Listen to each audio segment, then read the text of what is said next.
Punjabi radio USA ਸੁਣ ਰਹੇ ਸਾਰੇ ਹੀ ਮਾਣਯੋਗ ਅਤੇ ਸਤਿਕਾਰਤ ਸਰੋਤਿਆਂ ਨੂੰ ਪੰਜਾਬੀ ਰੇਡੀਓ USA ਦੀ ਟੀਮ ਅਤੇ ਮੇਰੇ ਰਾਜਕਨਵੀਰ ਸਿੰਘ ਵੱਲੋਂ ਆਪ ਜੀ ਨੂੰ ਬਹੁਤ ਪਿਆਰ ਸਤਿਕਾਰ ਸਹਿਤ ਦੋਨੋਂ ਹੱਥ ਜੋੜ ਕੇ ਨਿੱਘੀ ਜਿਹੀ ਸਤਿ ਸ੍ਰੀ ਅਕਾਲ।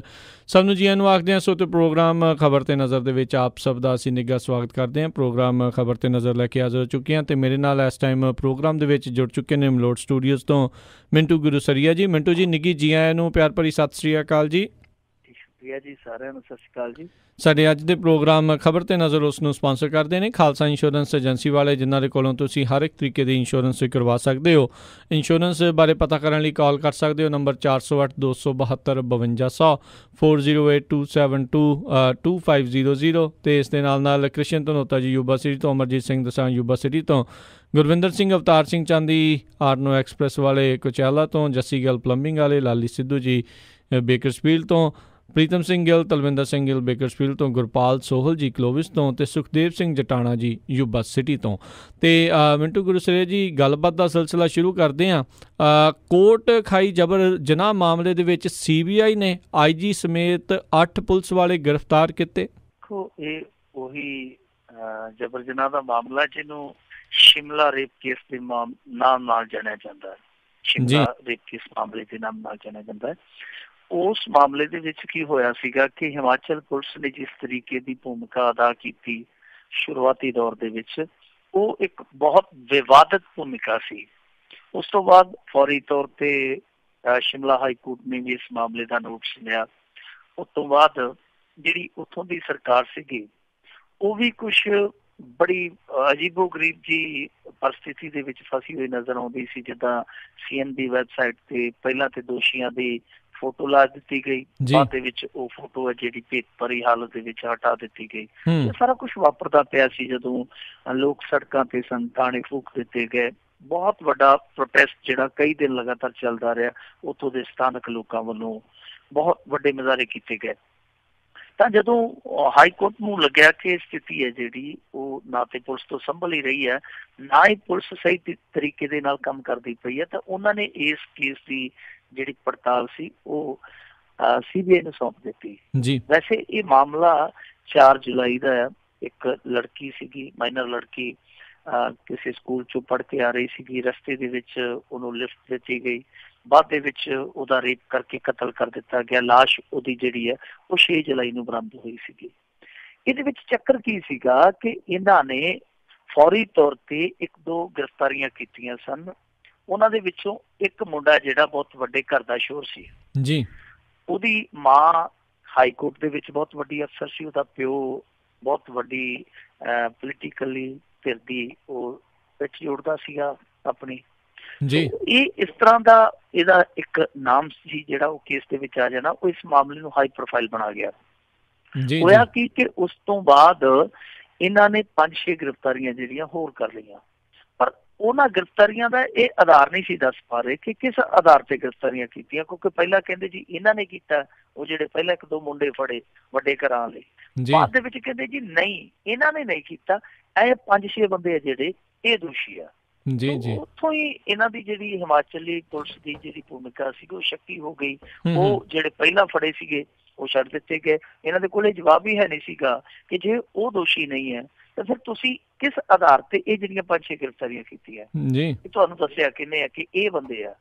ਸੋ ਬੜੀ ਅਜੀਬੋ ਗਰੀਬ ਦੀ ਇਹਨਾਂ ਦੀ ਜਾਂਚ ਪੜਤਾਲ ਸੀਗੀ। ਉਸ ਤੋਂ ਬਾਅਦ ਫਿਰ ਇੱਕ ਬੜੀ ਵੱਡੀ ਘਟਨਾ ਵਾਪਰੀ ਕਿ ਜਿਹੜੇ 5-6 ਬੰਦੇ ਫੜੇ ਸਨ, ਇਹਨਾਂ ਨੇ ਸਾਰੇ ਪ੍ਰਵਾਸੀ ਮਜ਼ਦੂਰ ਸੀਗੇ। ਉਹਨਾਂ ਦੇ ਵਿੱਚੋਂ ਇੱਕ ਜਾਣੇ ਦਾ ਕਤਲ ਹਵਾਲਾ ਦੇ ਅੰਦਰ ਹੀ ਹੋ ਗਿਆ। ਹਵਾਲਾ ਦੇ ਅੰਦਰ ਕਿਸੇ ਬੰਦੇ ਦਾ ਕਤਲ ਹੋ ਜਾਣਾ ਔਰ ਉਸ ਸਮੇਂ ਹੋ ਜਾਣਾ ਜਿੱਦਾਂ ਅੱਜ ਸਵੇਰੇ CBI ਨੂੰ ਜਾਂਚ ਪੜਤਾਲ ਹੈ ਜਿਹੜੀ ਸੌਂਪ ਦਿੱਤੀ ਗਈ ਹੋਵੇ ਤੇ ਰਾਤ ਨੂੰ ਹਵਾਲਾ ਦੇ ਵਿੱਚ ਕਤਲ ਹੋ ਜਾਵੇ, ਔਰ ਕਤਲ ਵੀ ਉਸ ਵਿਅਕਤੀ ਦਾ ਹੋਵੇ ਜਿਹੜਾ ਬੰਦਾ ਇਸ ਕੇਸ ਦੇ ਵਿੱਚ ਸਰਕਾਰੀ ਗਵਾਹ ਬਣਨ ਨੂੰ ਤਿਆਰ ਸੀ ਜੀ। ਬਹੁਤ ਸਾਰੀਆਂ ਗੁੰਝਲਾਂ ਸਨ, ਪੇਚੀਦਗੀਆਂ ਸਨ ਇਸ ਕੇਸ ਦੇ ਵਿੱਚ, ਜਿਨ੍ਹਾਂ ਨੂੰ ਲੈ ਕੇ CBI ਦੇ ਹਵਾਲੇ ਕੀਤੀ ਗਈ ਜਾਂਚ ਪੜਤਾਲ। CBI ਨੇ ਮੁੱਢਲੇ ਦੌਰ ਦੇ ਵਿੱਚ ਕੋਈ ਗ੍ਰਿਫਤਾਰੀ ਨਹੀਂ ਕੀਤੀ, ਜਾਂਚ ਪੜਤਾਲ ਕੀਤੀ। ਉਸ ਤੋਂ ਬਾਅਦ ਫਿਰ ਅੱਜ ਇਹਨਾਂ ਨੇ ਇੱਕ ਬਹੁਤ ਜ਼ਬਰਦਸਤ ਕਾਰਵਾਈ ਕੀਤੀ ਹੈ, ਜਿਹਦੇ 'ਚ ਇੱਕ IG, ਇੱਕ DSP, SHO, ਸਬ ਇੰਸਪੈਕਟਰ, ਇਹਨਾਂ ਸਾਰਿਆਂ ਦੇ ਸਮੇਤ ਕੁੱਲ 8 ਪੁਲਿਸ ਕਰਮਚਾਰੀਆਂ ਨੂੰ ਹਿਰਾਸਤ 'ਚ ਲੈ ਲਿਆ। ਹਿਰਾਸਤ 'ਚ ਲੈ ਕੇ 6 ਸਤੰਬਰ ਤੱਕ ਇਹਨਾਂ ਨੂੰ ਪੁਲਿਸ ਰਿਮਾਂਡ ਤੇ ਲੈ ਲਿਆ। ਉਹ ਦੱਸਦੇ ਆ ਕਿ ਇਹਨਾਂ ਬੰਦਿਆਂ ਨੇ ਇਹ, ਕਿਉਂਕਿ SIT ਦੇ ਸਾਰੇ ਹੀ ਮੈਂਬਰ ਸਨ, ਜਿਹੜੀ SIT ਗਠਿਤ ਕੀਤੀ ਗਈ ਸੀ ਇਸ ਮਾਮਲੇ ਦੀ ਤਫਤੀਸ਼ ਨੂੰ ਲੈ ਕੇ, ਉਹ ਕਹਿੰਦੇ ਕਿ ਸਾਰੇ ਹੀ ਬੰਦੇ ਇਸ ਕੁਤਾਹੀ ਦੇ ਦੋਸ਼ੀ ਹੈ ਕਿ ਇਹਨਾਂ ਨੇ ਨਾ ਸਿਰਫ ਗਲਤ ਬੰਦਿਆਂ ਦੀ ਗ੍ਰਿਫਤਾਰੀ ਕੀਤੀ, ਬਲਕਿ ਬਹੁਤ ਹੀ ਗੈਰ ਜ਼ਿੰਮੇਵਾਰਾਨਾ ਤਰੀਕੇ ਨਾਲ ਜਿਹੜੇ ਸਹੀ ਦੋਸ਼ੀ ਸੀਗੇ ਉਹਨਾਂ ਨੂੰ ਬਚਾਉਣ ਦੀ ਕੋਸ਼ਿਸ਼ ਕੀਤੀ। ਸੋ ਇਹ ਇਹਨਾਂ ਤੇ ਦੋਸ਼ ਲੱਗਦਾ। ਹੁਣ ਇੱਕ ਦੋਸ਼ ਤੇ ਇਹ ਆ ਕਿ ਇਹਨਾਂ ਨੇ ਕੁਤਾਹੀ ਕੀਤੀ ਔਰ ਬੜੀ ਚਲਾਕੀ ਦੇ ਨਾਲ ਅਸਲ ਦੋਸ਼ੀਆਂ ਨੂੰ ਬਚਾਉਣ ਦਾ ਯਤਨ ਕੀਤਾ। ਪਰ ਇਹਦੇ ਵਿੱਚ ਹੁਣ ਇੱਕ ਚੀਜ਼ ਜਿਹੜੀ ਹੈ ਉਹ ਵੀ ਜੁੜ ਜਾਣੀ ਹੈ ਇਸੇ ਜਾਂਚ ਪੜਤਾਲ 'ਚ, ਕਿ ਉਹ ਜਿਹੜਾ ਬੰਦਾ ਮਰਿਆ ਸੀਗਾ, ਹਵਾਲਾਤ ਦੇ ਵਿੱਚ ਬੰਦਾ ਮਰਿਆ ਸੀ ਜੋ ਸਰਕਾਰੀ ਗਵਾਹ ਬਣਨ ਨੂੰ ਤਿਆਰ ਸੀਗਾ, ਉਹ ਕਿੰਨਾ ਹਾਲਤਾਂ 'ਚ ਮਰਿਆ। ਜੇ ਉਹ ਵੀ ਇਹਨਾਂ ਦੇ ਜ਼ਿੰਮੇ ਲੱਗ ਗਿਆ ਕਿ ਕੁਛ ਨਾ ਕੁਛ ਇਹਨਾਂ ਦੇ ਕਾਰਨ ਕਰਕੇ ਹੀ ਵਾਪਰਿਆ, ਤਾਂ ਮੇਰੇ ਖਿਆਲ ਦੇ ਨਾਲ ਫਿਰ ਬਹੁਤ ਕਸੂਤੇ ਟੰਗੇ ਜਾਣਗੇ। ਹਾਲ ਦੀ ਘੜੀ ਹਿਮਾਚਲ ਦੀ ਪੁਲਿਸ ਦੇ ਵਿੱਚ ਕੰਬਣੀ ਛਿੜ ਗਈ ਹੈ ਕਿ ਏਡੇ ਵੱਡੇ ਅਫਸਰ ਪੈਂਦੀ ਸੱਟੀ ਜੇ CBI ਨੇ ਫੜ ਲਿਆ, ਤੇ ਹਾਲੇ ਜੇ ਅੱਗੇ ਤੁਰ ਪਏ ਉਹ ਬੰਦਾ ਕਿਵੇਂ ਮਰਿਆ ਹਵਾਲਾਤ ਦੇ ਵਿੱਚ, ਤਾਂ ਉਸ ਮਾਮਲੇ ਦੇ ਵਿੱਚ ਹੋਰ ਜਾਣੇ ਵੀ ਜਿਹੜੇ ਖਾਕੀ ਨਾਲ ਇਸ ਤਰ੍ਹਾਂ ਦਾ ਧਰੋਹ ਕਰਦੇ ਸਮੇਂ ਤੇ, ਉਹ ਧਰੋਹੀ ਹੈ ਜਿਹੜੇ ਉਹ ਵੀ ਧੋਏ ਜਾ ਸਕਦੇ ਇਸ ਕੇਸ ਦੇ ਵਿੱਚ। ਉਦਾਂ ਦੇਖ ਲਓ ਕਿ ਜਿੰਨੇ ਅਸੀਂ ਗੁਨਾਹਗਰ ਦੇਖਦੇ ਹਾਂ, ਜਿਹੜੇ ਲੋਕ ਬਲਾਤਕਾਰ ਨੂੰ ਅੰਜਾਮ ਦਿੰਦੇ ਆ, ਜਿੰਨੇ ਗੁਨਾਹਗਰ ਉਹ ਆ, ਉਨ ਤੋਂ ਵੱਡੇ ਮੇਰੇ ਖਿਆਲ ਦੇ ਨਾਲ ਗੁਨਾਹਗਰ ਇਹ ਆ ਜਿਹੜੇ ਕਾਨੂੰਨ ਦਾ ਬਲਾਤਕਾਰ ਕਰਦੇ ਆ ਔਰ ਕਾਨੂੰਨ ਦੀ ਵਰਦੀ ਪਹਿਨ ਕੇ ਜੋ ਕਾਨੂੰਨ ਨਾਲ ਬਲਾਤਕਾਰ ਕਰਦੇ ਆ, ਉਹ ਬਲਾਤਕਾਰੀ ਤੇ ਇਹ ਬਲਾਤਕਾਰੀ ਮੇਰੇ ਖਿਆਲ ਦੇ ਨਾਲ ਬਹੁਤੇ ਵੱਖੋ ਵੱਖਰੇ ਨਹੀਂ ਹੈ। ਇਹਨਾਂ ਦੋਨਾਂ ਦੇ ਕੰਮ ਕਰਨ ਦੇ ਢੰਗ ਵੱਖਰੇ ਹੋ ਸਕਦੇ ਆ, ਜੇ ਅਸੀਂ ਇੱਕ ਪੈਮਾਨੇ ਤੇ ਲਿਆ ਕੇ ਪਰਖੀਏ ਤੇ ਇਹਨਾਂ ਦੋਨਾਂ ਦੇ ਜਿਹੜੇ ਗੁਨਾਹ ਉਹ ਇੱਕੋ ਜਿਹੇ ਨਜ਼ਰ ਆਉਂਦੇ ਆ। ਜੀ ਜੀ ਬਿਲਕੁਲ। ਤੇ ਲਗਾਤਾਰ CBI ਦੇ ਵੱਲੋਂ ਤਗੜੇ ਤੇ ਸਖਤ ਫੈਸਲੇ ਜਾਂ ਕਾਰਵਾਈਆਂ ਹੋ ਰਹੀਆਂ, ਕੀ CBI ਆਪਣੀ ਛਵੀ ਸੁਧਾਰਨ ਵਾਲੇ ਪਾਸੇ ਲੱਗੀ ਹੋਈ ਹੈ? ਦੇਖੋ, CBI ਜਿਸ ਤਰੀਕੇ ਨਾਲ ਕੰਮ ਕਰਦੀ ਪਈ ਆ, ਇਹਦੇ 'ਚ ਅਸੀਂ ਇਹ ਨਹੀਂ ਕਹਿ ਸਕਦੇ ਕਿ ਉਹ ਛਵੀ ਸੁਧਾਰਦੇ ਪਏ ਆ ਜਾਂ ਉਹਨਾਂ ਦੀ ਛਵੀ ਬਹੁਤ ਜ਼ਿਆਦਾ ਖਰਾਬ ਹੋ ਗਈ ਸੀਗੀ। ਦਰਅਸਲ ਕੁਛ ਮਾਮਲਿਆਂ ਦੇ ਵਿੱਚ ਜਿਹੜਾ ਪੋਲੀਟੀਕਲ ਇੰਟਰਫੇਰੈਂਸ ਹੈ ਉਹ ਬਹੁਤ ਸਿੱਧਾ ਹੁੰਦਾ ਹੈ। ਕੁਛ ਮਾਮਲਿਆਂ ਦੇ ਵਿੱਚ ਫ੍ਰੀ ਹੈਂਡ ਕੰਮ ਕਰਦੇ ਆ। ਸੋ ਇਹ ਉਹ ਕੇਸ ਹੋ ਸਕਦੇ ਜਿਨ੍ਹਾਂ 'ਚ ਫ੍ਰੀ ਹੈਂਡ ਕੰਮ ਕਰਦੇ, ਔਰ ਜਿਨ੍ਹਾਂ 'ਚ ਫ੍ਰੀ ਹੈਂਡ ਕੰਮ ਕਰਦੇ ਆ ਉਹਨਾਂ ਦਾ ਕੰਮ ਸਾਨੂੰ ਦੀਦਾ।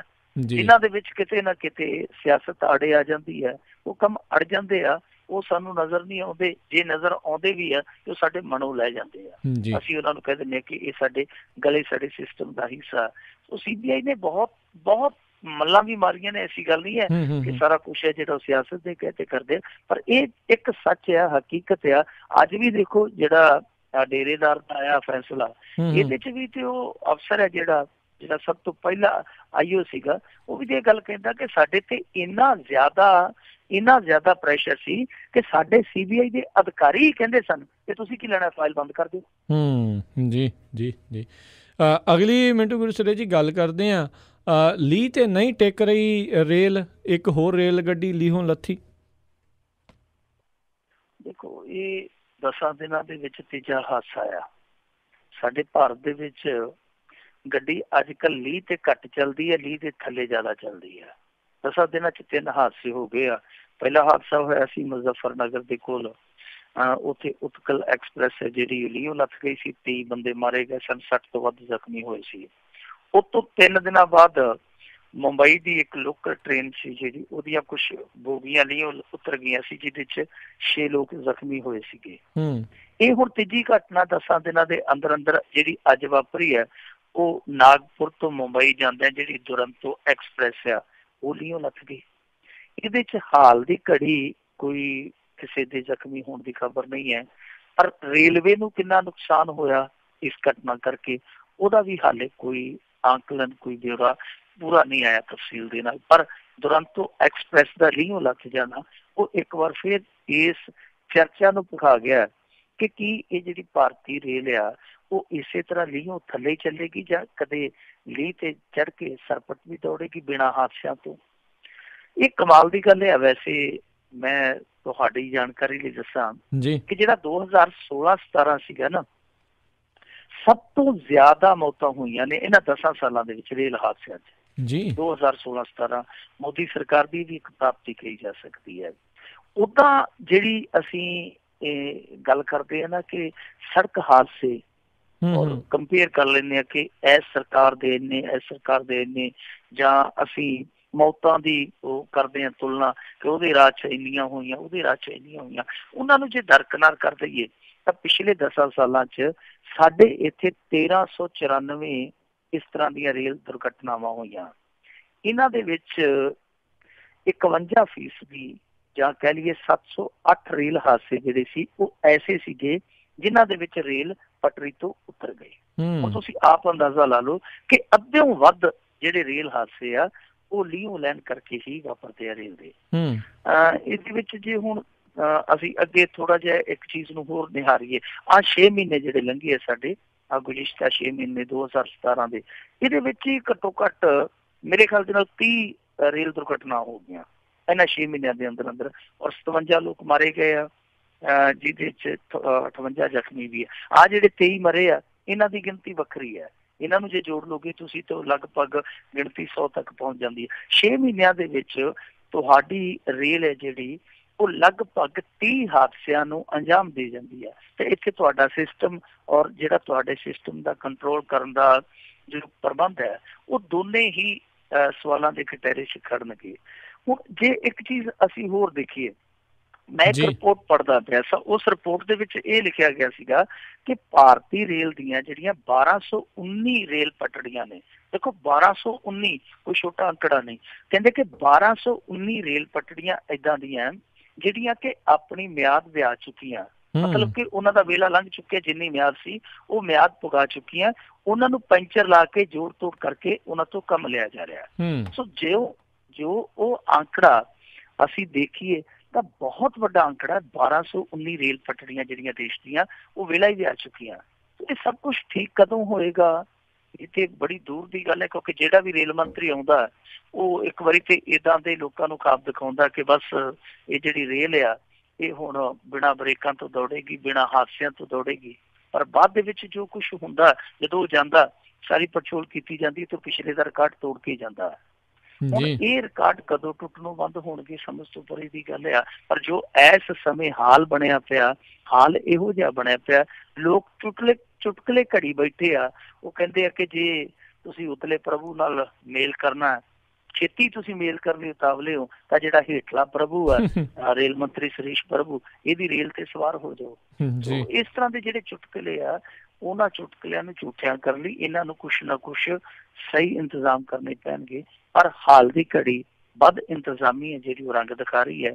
ਰੇਲ ਹਾਦਸੇ ਆ ਜਿਹੜੇ ਉਹ ਇੰਨੇ ਵਾਪਰਦੇ ਆ ਕਿ 10 ਦਿਨਾਂ ਦੇ ਵਿੱਚ ਹੈਟ੍ਰਿਕ ਵੱਜ ਜਾਂਦੀ ਹੈ। ਜੀ ਅਗਲੀ ਆਪਾਂ ਮਿੰਟੂ ਗੁਰਸੇਰੇ ਜੀ ਗੱਲ ਕਰਦੇ ਹਾਂ। ਪੰਚਕੁਲਾ ਹਿੰਸਾ ਮਾਮਲੇ 'ਚ ਹਾਈ ਕੋਰਟ 'ਚ ਫੇਰ ਹੋਈ ਸੁਣਵਾਈ। ਉੱਧਰ ਡੇਰੇ ਦੀ ਗੱਦੀ ਨੂੰ ਲੈ ਕੇ ਘਮਾਸਾਨ ਦਰਮਿਆਨ ਕਈ ਹੋਰ ਤਰ੍ਹਾਂ ਦੇ ਜਿਹੜੇ ਖੁਲਾਸੇ ਸਾਹਮਣੇ ਆਉਣੇ ਜਾਰੀ ਨੇ।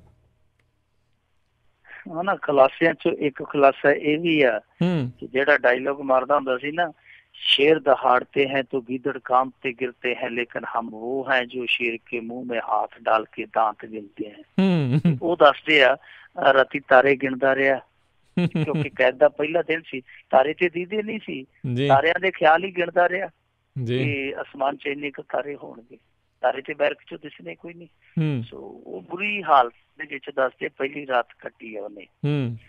ਰੋਟੀਆਂ ਉਹਨੂੰ ਦਿੱਤੀਆਂ ਗਈਆਂ, ਰੋਟੀਆਂ ਕਾਹਦੀਆਂ ਕਿ ਬਣੇ ਟਾਣੇ ਹਾਥੀ ਦੇ ਕੰਨ ਹੁੰਦੇ ਆ, ਪਾਈਆ ਪੱਕਾ ਸੂੜਾ ਨਾਲੋਂ ਲੈ ਜਾਂਦਾ ਜਦੋਂ ਬੰਦਾ ਇੱਧਰੋਂ ਤੇ ਸੱਜਿਓ ਖੱਬਿਓ ਝਾੜਦਾ।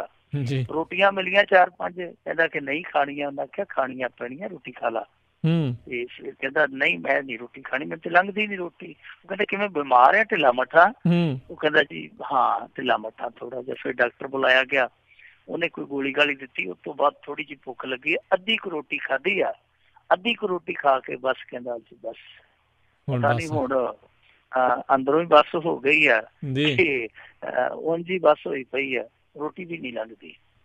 ਇਹ ਉਹ ਸ਼ਖਸ ਆ ਜਿਹੜਾ ਆਪਣੇ ਆਪ ਨੂੰ ਭਗਵਾਨ, ਆਪਣੇ ਆਪ ਨੂੰ ਪਤਾ ਨਹੀਂ ਕਿੱਡਾ ਕੁ ਮਹਾਨ ਕਹਿੰਦਾ ਸੀਗਾ। ਹੁਣ ਬੁਰਕੀ ਵੀ ਨਹੀਂ ਹਲਕ ਤੋਂ ਥੱਲੇ ਜਾਂਦੀ। ਇਹਦੇ ਬਾਰੇ ਇੱਕ ਖੁਲਾਸਾ ਤੇ ਇਹ ਹੈ ਜਿਹੜਾ ਜੇਲ੍ਹ ਦੇ ਅੰਦਰੋਂ ਆਇਆ। ਵੈਸੇ ਇਹਦੇ ਤੇ ਨਾ ਸਪੈਸ਼ਲ ਨਿਗਰਾਨੀ ਵੀ ਰੱਖੀ ਗਈ ਹੈ ਕਿ ਕਿਤੇ ਆਤਮ ਹੱਤਿਆ ਅਟੈਂਪਟ ਨਾ ਕਰੇ।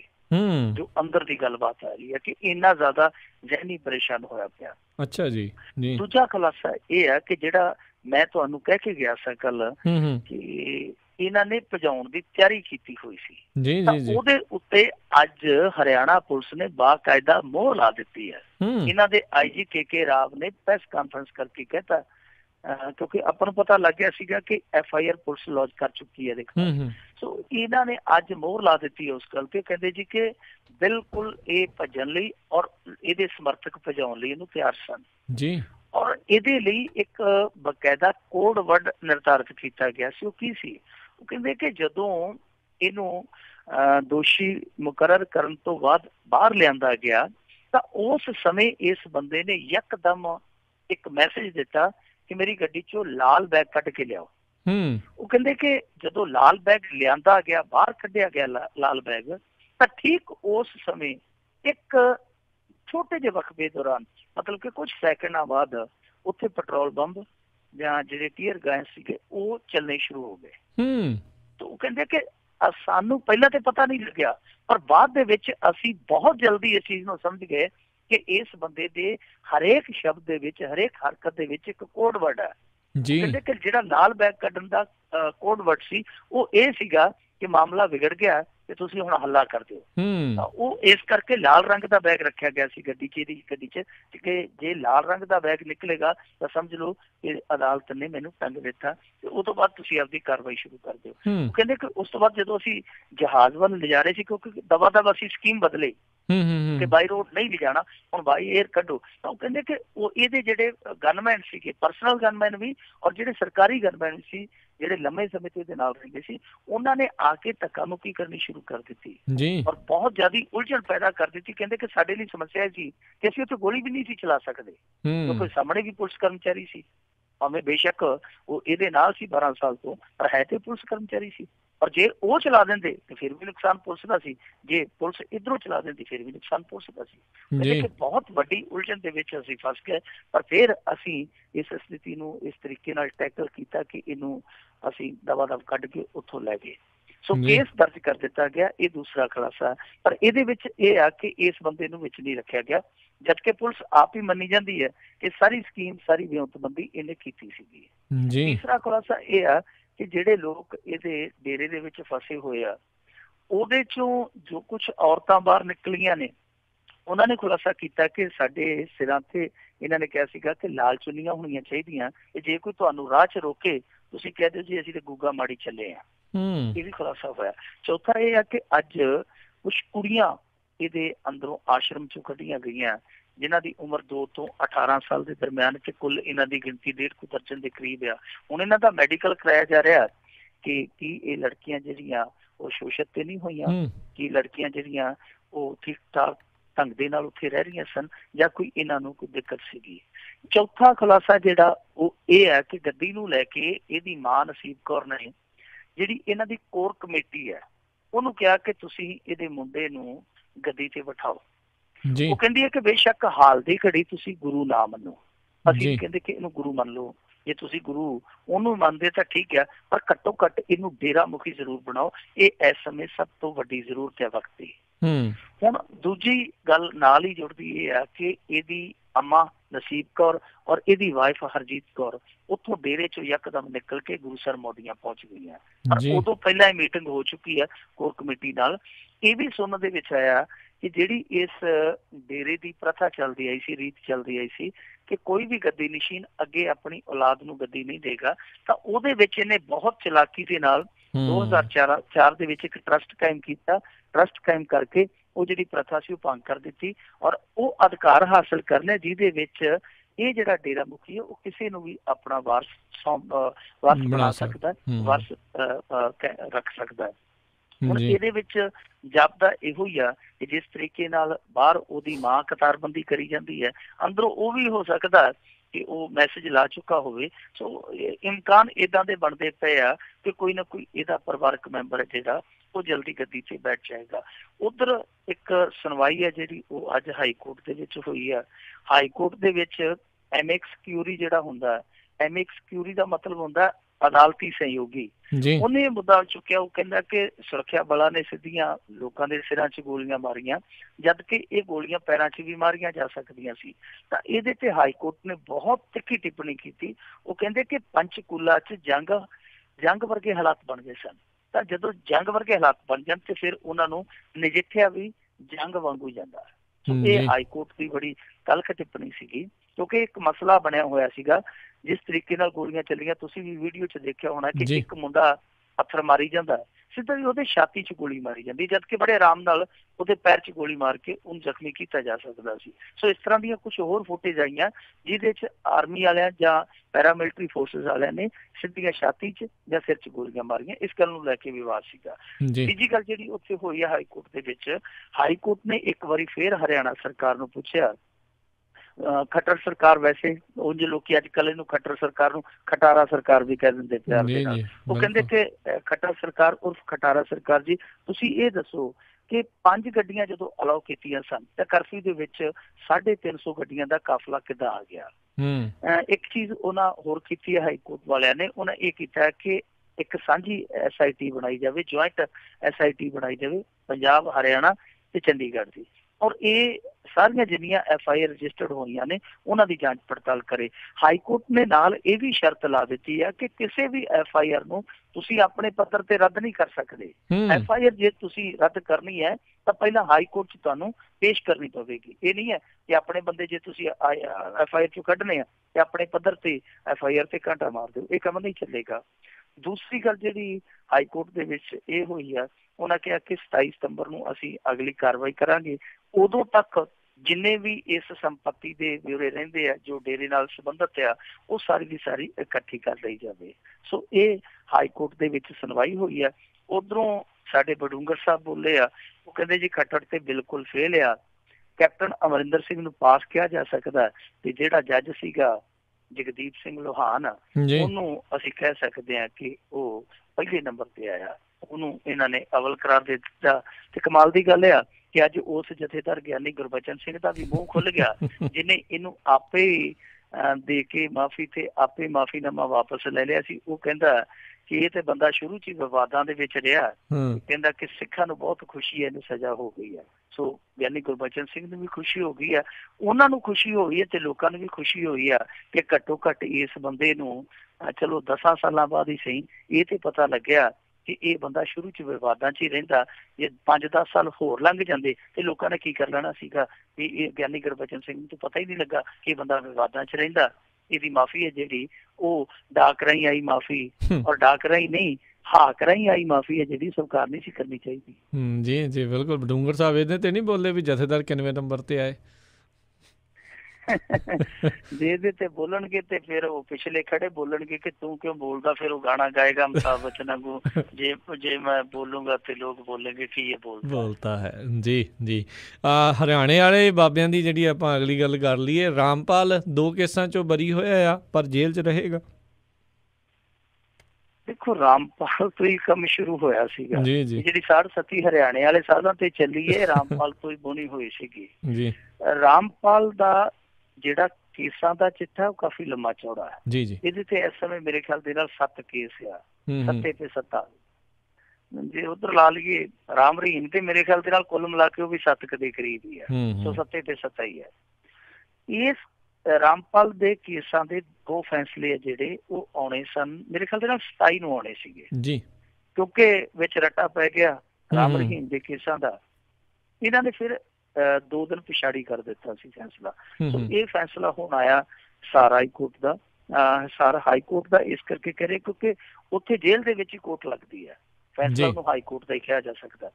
ਸੋ ਅਦਾਲਤ ਨੇ ਇਹਨੂੰ 2 ਕੇਸਾਂ ਦੇ ਵਿੱਚ ਬਰੀ ਕਰ ਦਿੱਤਾ। ਇੱਕ ਕੇਸ ਸੀਗਾ ਇਹਦੇ ਤੇ ਕਿ ਲੋਕਾਂ ਨੂੰ ਇਹਨੇ ਜ਼ਬਰਦਸਤੀ ਉੱਤੇ ਬੰਦੀ ਬਣਾਈ ਰੱਖਿਆ, ਦੂਜਾ ਇਹ ਸੀਗਾ ਕਿ ਪੁਲਿਸ ਤੇ ਇਹਨੇ ਹਮਲਾ ਕੀਤਾ।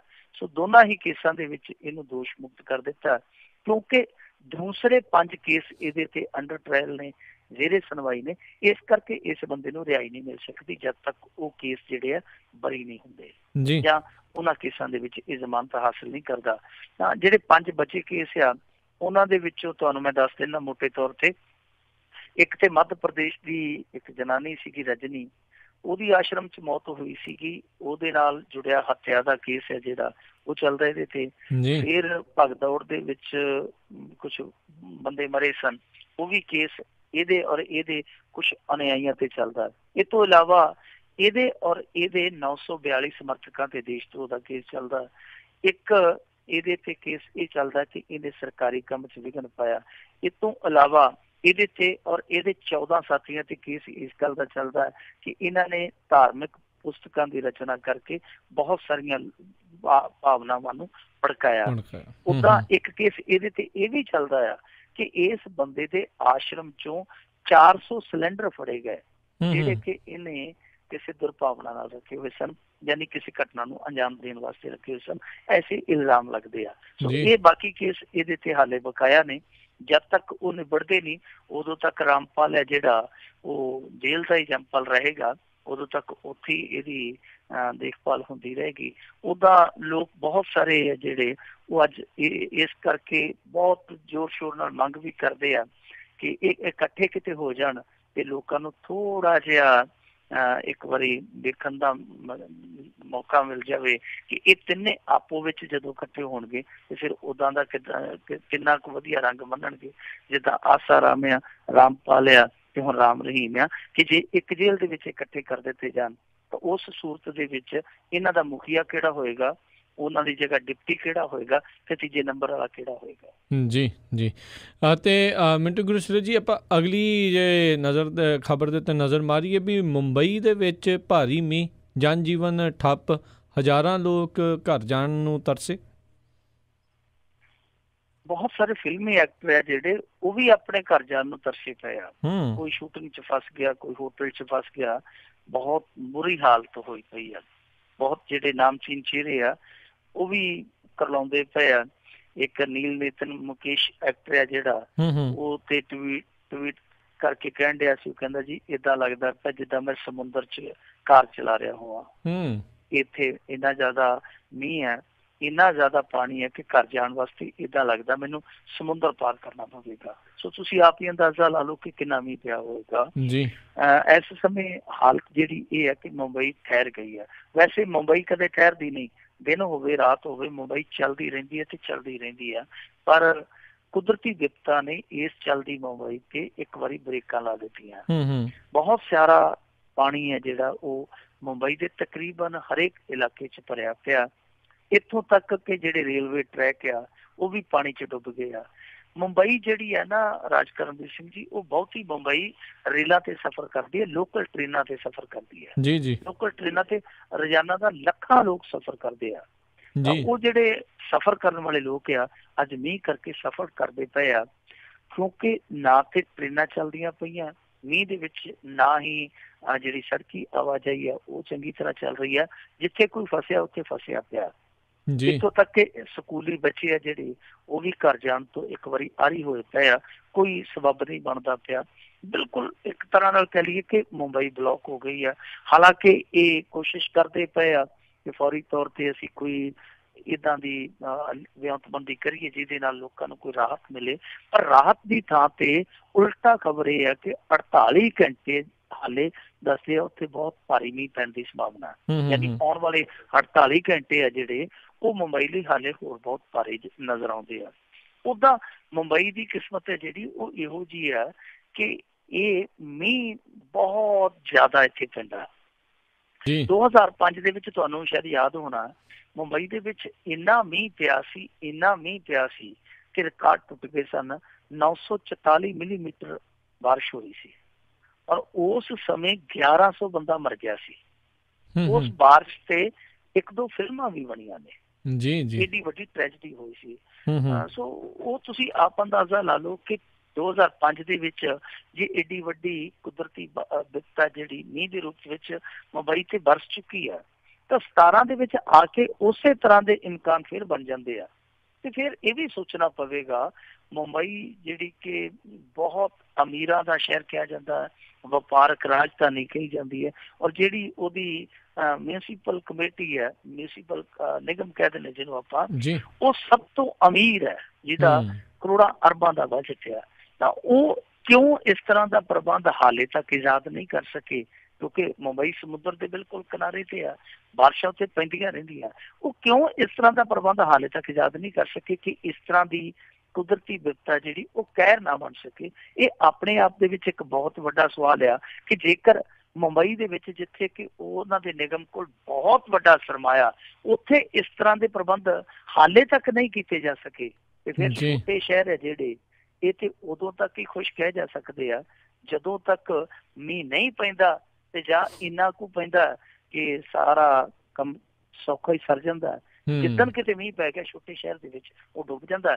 ਚੰਡੀਗੜ੍ਹ ਇਹਦੀ ਆਪਾਂ ਮਿਸਾਲ ਪਿਛਲੇ ਦਿਨ ਹੀ ਦੇਖੀ ਆ। ਚੰਡੀਗੜ੍ਹ ਨੂੰ ਅਸੀਂ ਬਹੁਤ ਵੱਡਾ ਸ਼ਹਿਰ ਤੇ ਬਹੁਤ ਵਧੀਆ ਸ਼ਹਿਰ ਗਿਣਦੇ ਹਾਂ, ਪ੍ਰਬੰਧਕੀ ਆਧਾਰ ਤੇ ਅਸੀਂ ਕਹਿੰਦੇ ਹਾਂ ਕਿ ਚੰਡੀਗੜ੍ਹ ਵਰਗਾ ਕੋਈ ਸ਼ਹਿਰ ਨਹੀਂ। ਪਰ ਜਿੱਦਣ ਮੀਂਹ ਪਿਆ ਸੀ 10 ਕੁ ਦਿਨ ਪਹਿਲਾਂ, ਏਦਾਂ ਲੱਗਦਾ ਸੀ ਕਿ ਚੰਡੀਗੜ੍ਹ ਵਾਲਾ ਪ੍ਰਬੰਧ ਹੈ ਜਿਹੜਾ ਉਹ ਮੁਹਾਲੀ ਤੋਂ ਜੁਦਾ ਨਹੀਂ, ਕਿਉਂਕਿ ਮੁਹਾਲੀ ਪੰਜਾਬ 'ਚ ਆ। ਸੋ ਇਹ ਹਾਲ ਆ ਸਾਡੇ ਸਾਰੇ ਸ਼ਹਿਰਾਂ ਦਾ ਹੀ। ਮੈਂ ਕਹਾਂਗਾ ਕਿ ਮੁੰਬਈ ਦਾ ਜਿਹੜਾ ਹਾਲ ਆ ਉਹ ਦੂਸਰੇ ਸ਼ਹਿਰਾਂ ਤੋਂ ਜੁਦਾ ਨਹੀਂ। ਇਹ ਵੇਖਣ ਵਾਲੀ ਗੱਲ ਆ, ਸੋਚਣ ਵਾਲੀ ਗੱਲ ਆ ਕਿ ਮੁੰਬਈ ਦੀ ਹਾਲੇ ਤੱਕ ਕਿਸਮਤ ਨਹੀਂ ਬਦਲੀ। ਆਮ ਸ਼ਹਿਰ ਜਾਂ ਛੋਟੇ ਕਸਬੇ ਦੀ ਕਿਸਮਤ ਕਦੋਂ ਬਦਲੇਗੀ, ਉਹਦੇ ਬਾਰੇ ਕੋਈ ਪੱਕਾ ਨਹੀਂ ਕਿਹਾ ਜਾ ਸਕਦਾ। ਜੀ ਜੀ। ਤੇ ਮਿੰਟੂ ਗੁਰਸੇਰੇ ਜੀ, ਬਹੁਤ ਬਹੁਤ ਤੁਹਾਡਾ ਧੰਨਵਾਦ ਕਰਦੇ ਹਾਂ। ਤੁਸੀਂ ਸਾਡੇ ਨਾਲ ਜੁੜੇ, ਇਹਨਾਂ ਖਬਰਾਂ ਬਾਰੇ ਸਾਨੂੰ ਵਿਸਥਾਰ 'ਚ ਜਾਣਕਾਰੀ ਦਿੱਤੀਆਂ। ਅਗਲੇ ਬੁਲਟਨ ਤੱਕ ਲਈ ਤੁਹਾਡਾ ਬਹੁਤ ਬਹੁਤ ਧੰਨਵਾਦ, ਬੜੀ ਮਿਹਰਬਾਨੀ। ਸਤਿ ਸ਼੍ਰੀ ਅਕਾਲ। ਸਤਿ ਸ਼੍ਰੀ ਅਕਾਲ। ਤੇ ਸੋ ਤੇ ਇੱਥੇ ਸਾਡਾ ਅੱਜ ਦਾ ਪ੍ਰੋਗਰਾਮ ਖਬਰ ਤੇ ਨਜ਼ਰ ਹੁਣ ਸਮਾਪਤ ਹੈ। ਮਿਲਾਂਗੇ ਅਗਲੇ ਬੁਲੇਟਿਨ 'ਚ। ਉਦੋਂ ਤੱਕ ਲਈ ਤੁਹਾਨੂੰ ਸਾਰਿਆਂ ਨੂੰ ਹੀ ਬਹੁਤ ਪਿਆਰ ਸਤਿਕਾਰ ਸਹਿਤ ਦੋਨੋਂ ਜੁੜ ਕੇ ਨਿੱਘੀ ਜਿਹੀ ਸਤਿ ਸ਼੍ਰੀ ਅਕਾਲ ਹੈ ਜੀ। ਜਿਉਂਦੇ ਵਾਸਤੇ ਰਹੋ, ਹੱਸਦੇ ਖੇਲਦੇ ਰਹੋ ਤੇ ਸੁਣਦੇ ਰਹੋ ਜੀ ਪੰਜਾਬੀ ਰੇਡੀਓ USA।